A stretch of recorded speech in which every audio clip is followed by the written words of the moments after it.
On the last night of his life, he wrote 3 letters. Then he put on the prepared hood. It said, "Don't open the bag, just telephone the boys."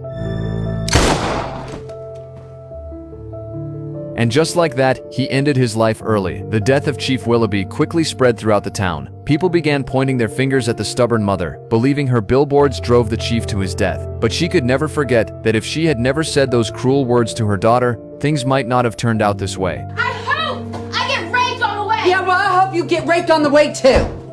On that very day, her daughter was raped and murdered under the 3 billboards. The killer quickly fled the scene. The police had no leads. The case became a cold case. Unable to accept that her daughter's case would be forgotten, she came up with a terrible plan. She spent all her savings to rent all 3 billboards near the crime scene, and she wrote 3 bold messages. When the billboard owner saw what they said, he immediately guessed who she was.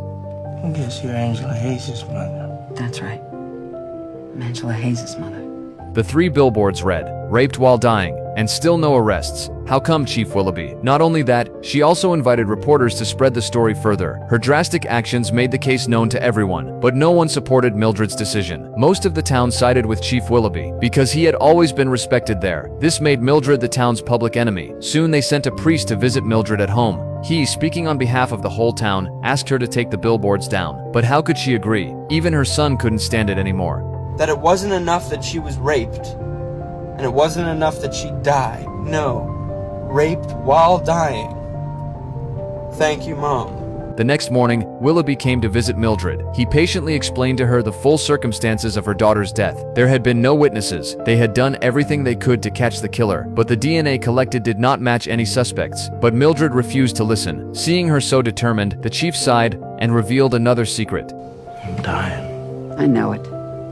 I know it. Most everybody in town knows it. And you still put up those billboards? Well, they wouldn't be as effective after you croak, right? He knew there was no point saying more, so he left, helplessly. Every day with his frail body he searched the crime scene for new evidence, but still found nothing, and beside him stood the huge red billboards. One day the ad company told Mildred that the money she paid was only a deposit. If she wanted to keep the ads up, she needed to pay rent again, otherwise they would be taken down. Just then, the secretary rushed in excitedly to say that someone had anonymously sent $5,000 to pay for Mildred's ads. Mildred finally breathed a sigh of relief, but Chief Willoughby wasn't so lucky. His condition kept getting worse. The doctors insisted on long-term hospitalization, but he didn't want to watch his life slowly slip away, so he chose to leave the hospital. He took his family for a riverside vacation. That night, he put his kids to bed and spent one last night with his wife. Then he wrote 3 letters, one to his wife, one to Dixon, and one to Mildred. After petting his beloved horse, he put on the hood and chose to leave this world.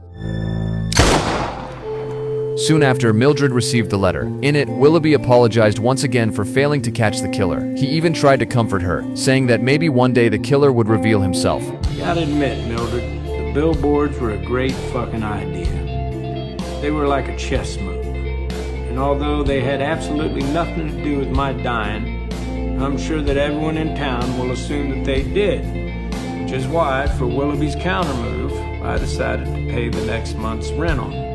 I thought it'd be funny, you having to defend them a whole another month after they've stuck me in the ground. I hope and I pray that you get them. After reading the letter, Mildred felt a whirlwind of emotions. She realized the one who supported her most was the very Chief Willoughby she had been fighting. Not only did he pay for her billboards, but in a way, he wanted to catch the killer even more than she did.